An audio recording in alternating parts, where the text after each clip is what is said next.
Entrevista.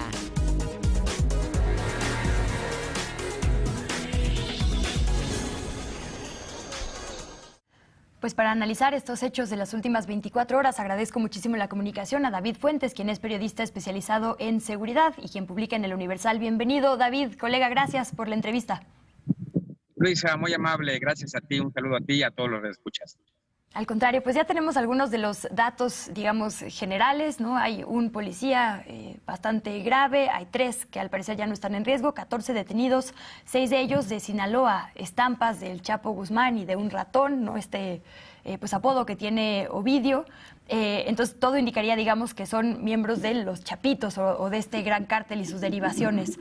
Apenas hace unos meses, un año quizá, ya fue víctima de un atentado el propio secretario de Seguridad, Omar García Harfuch, un atentado que se adjudicó al cártel Jalisco Nueva Generación. Entonces, cártel de Sinaloa, Jalisco Nueva Generación, todo esto cuando hace 4 años se nos decía que el narco no estaba en la capital.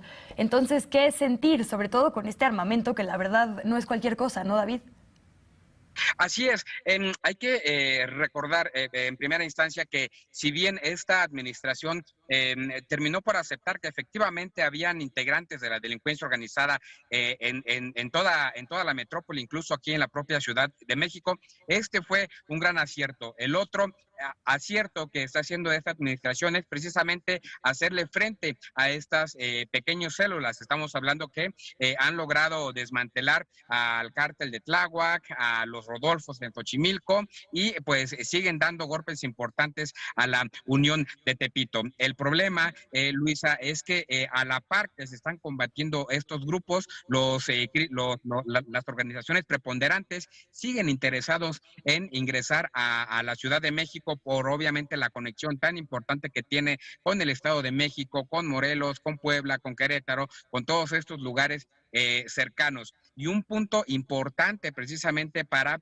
hacer este trabajo es toda esta zona de la Jusco, toda esta zona de Tlalpan, toda esta zona del Valle de Chalco, del propio Tláhuac.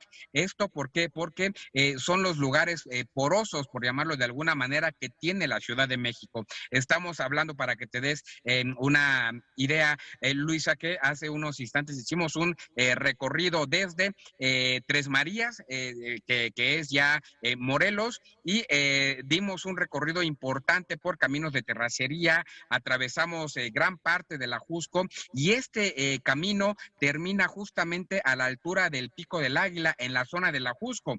¿Qué quiero decir con esto? Que todos estos caminos son utilizados por la delincuencia organizada para introducir armas, para introducir drogas, para sacar dinero en efectivo, sin que la propia policía se dé cuenta. Y lo digo pues porque en todo ese trayecto no nos encontramos ni una patrulla, no hay vigilancia como tal, literal, son terrenos o son brechas que solamente ellos conocen y que tienen, digámoslo así, el dominio para poder apoderarse de todo este lugar. Para cuando la policía municipal, para cuando la Secretaría de Seguridad Ciudadana se entera, o para cuando alguno de los propios vecinos denuncia esta situación, ya es demasiado tarde, y ese es la importancia que tiene toda esta zona aquí. Y aquí hay que decirlo, con base a los propios testimonios que hemos recabado de los propios vecinos, hay presencia muy fuerte, primero que nada, del cártel Jalisco Nueva Generación, después hay todavía una presencia importante de integrantes de la familia michoacana. A esos dos grupos se les unió recientemente una decisión de los Rojos, que operan en Guerrero y en Morelos, y aunado a eso hay una fuerte, digámoslo así, mudanza de integrantes de la Unión Tepito, que una vez que empezaron a desmembrarlos en la zona centro, están llegando a toda esta zona. Es un punto muy álgido, es un punto muy peligroso, y que pues los propios vecinos están pidiendo la intervención urgente, no solamente de la Secretaría de Seguridad Ciudadana, sino también de la propia Guardia Nacional, porque consideran que la policía capitalina no puede abarcar toda esta zona. Te digo, solamente en ese recorrido que son aproximadamente 40 minutos, en ese camino se pueden ver cómo con total impunidad se transporta árboles, obviamente de la tala clandestina, pasan vehículos muy sospechosos, pasan sujetos armados y estoy hablando que eso lo hicimos hace una hora, cuando muy cerca de ese lugar, en Topilejo, sigue todavía la policía resguardando este inmueble donde ayer se lograron a la detención de 14 detenidos y se rescataron a 2 personas que aparentemente estaban privadas de la libertad, Luisa. David, pues muchísimas gracias por toda esta información y este mapa que nos planteas de forma tan clara. Te robo un minutito más porque además ya vi que estás en campo y trabajando, entonces no quiero abusar.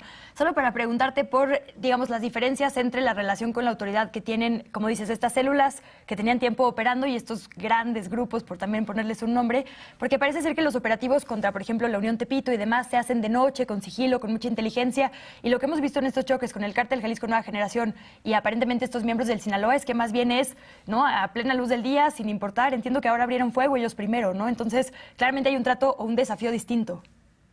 Sí, hay que recordar que estos grupos preponderantes, la familia michoacana, el cártel Jalisco Nueva Generación, el cártel de Sinaloa o los Chapitos, ahora recientemente están, digámoslo así, acostumbrados a trabajar y a operar de otra manera, distinto a lo que se hacía, por ejemplo, con la Unión Tepito, con cártel de Tláhuac o con los cárteles locales. ¿A qué me refiero? Que los grupos locales, primero que nada, no tenían el poder de fuego que tienen esos grupos preponderantes y ellos estaban acostumbrados a operar de manera como mucho más sigilosa, digámoslo así, es decir, no podían registrarse un enfrentamiento importante en el propio Tepito o en los propios embarcaderos de Xochimilco. La propia geografía impedía este trabajo, pero a diferencia de estos grupos preponderantes que están acostumbrados a hacerle frente